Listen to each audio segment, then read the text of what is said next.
తెలంగాణ అనే పదంలోనే ఒక సెంటిమెంట్ ఉంది. ప్రపంచంలో ఎక్కడ ఉన్నా తెలంగాణ అనే పదం వారందరినీ కనెక్ట్ చేసింది. ముఖ్యంగా తెలంగాణ రాష్ట్ర ఉద్యమంలో తర్వాత తెలంగాణ రాష్ట్ర అభివృద్ధిలో ఎన్ఆర్ఐల పాత్ర చాలా కీలకమైనది. వారు ప్రతిక్షణం ఎక్కడ ఉన్నా తెలంగాణలో ఏం జరుగుతుందని గమనిస్తూనే ఉన్నారు. ఇప్పుడు ఇంకా గ్లోబలైజేషన్ అయింది. గ్లోబల్ తెలంగాణ అసోసియేషన్ వచ్చింది. దీని ఫౌండర్ చైర్మన్ మనతో ఉన్నారు విశ్వేశ్వరరెడ్డి. విశ్వన్న నమస్తే. నమస్కారం. అప్పుడు ఉద్యమ టైంలో తెలంగాణ ఒక పేరుతో వచ్చింది. ఇప్పుడు తెలంగాణ గ్లోబల్ తెలంగాణ అసోసియేషన్. అంటే ఎందుకు దీన్ని గ్లోబలైజేషన్ చేయాలంటే ఓన్లీ అమెరికా వరకే పరిమితమైంది, గల్ఫ్ వరకే పరిమితమైన ఉద్దేశమా, లేకపోతే ఎందుకు జీటీఏ వచ్చింది? యూజువల్గా ఏంటంటే first of all I want to thank you to స్వేచ్ఛ టీవీ ప్రేక్షకులందరికీ మాకు అవకాశం ఇచ్చి గ్లోబల్ తెలంగాణ గురించి, ప్రపంచవ్యాప్త ఎన్ఆర్ఐల గురించి షేర్ చేసుకునే అవకాశం ఇచ్చినందుకు ధన్యవాదాలు. Thank you. So global Telangana association అనేది ప్రపంచవ్యాప్తంగా ఉన్న తెలంగాణ ఎన్ఆర్ఐస్కి ఒక వేదిక.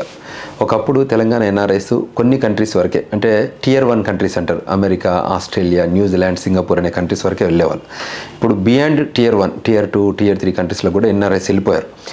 విద్యా రూపకంగా కానీ, వైద్య రూపకంగా కానీ, ఆరోగ్య సెక్టర్స్ అంటే రకరకాల సెక్టర్స్ని చూశారు. తర్వాత ఎంప్లాయ్మెంట్ ఆపర్చునిటీస్ వచ్చాయి, తర్వాత బిజినెస్ ఆపర్చునిటీస్ వచ్చాయి, తర్వాత ఇన్వెస్ట్మెంట్ ఆపర్చునిటీస్ వచ్చాయి, తర్వాత ఈ మధ్య ఫార్మింగ్ కూడా చేస్తున్నారు చాలామంది ఎన్ఆర్ఐస్ వెళ్ళిపోయి.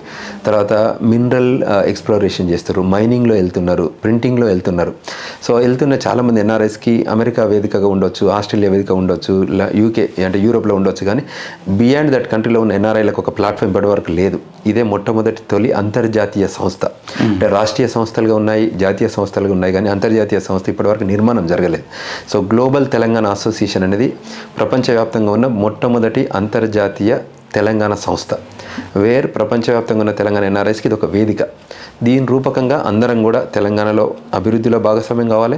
తెలంగాణ రాష్ట్ర సాధన కోసం ఎట్లయితే తపన చెందామో, తెలంగాణ రాష్ట్రం రావాలని కోరుకున్నామో అందరూ ఎవరైతే ఆ ఫలాలను అంటే తెలంగాణ రాష్ట్రం కోసం ఆశించి దానికోసం ప్రయత్నాలు చేసి దానికోసం ఎఫర్ట్స్, ఇక మేము మలిదశ ఉద్యమ కాలంలో మేము అందులో భాగస్వామ్యం అయ్యాం కాబట్టి చాలామంది తెలంగాణ ఎన్ఆర్ఐస్ ప్రపంచవ్యాప్తంగా ఉన్న వాళ్ళు కూడా తెలంగాణ రాష్ట్రం వచ్చేసింది, వచ్చిన రాష్ట్రాన్ని మళ్ళీ తీర్చిదిద్దే బాధ్యత కూడా మా బాధ్యతనే అనుకొని తెలంగాణ అభివృద్ధిలో మన భాగస్వామ్యం ఎలా ఉండబోతుంది, తెలంగాణ ఇంటెలెక్చువల్ థింక్ ట్యాంక్లో మన పాత్ర ఎలా ఉండబోతుందో దాని మీదనే ఈ గ్లోబల్ తెలంగాణ అసోసియేషన్ అనేది ముందుకొచ్చింది. ప్రపంచవ్యాప్తంగా ఎన్ఆర్ఐస్కి హెల్ప్ చేస్తుంది, అదేవిధంగా తెలంగాణ రాష్ట్రంలో ఉన్న తెలంగాణ ప్రజలకు కూడా ఇది ఒక వేదిక కాబోతుంది. 33 జిల్లాల పర్యంతం ప్రతి జిల్లాలో కూడా తెలంగాణ ఎన్ఆర్ఐ పేరెంట్స్ కూడా ఉన్నారు ఇప్పుడు.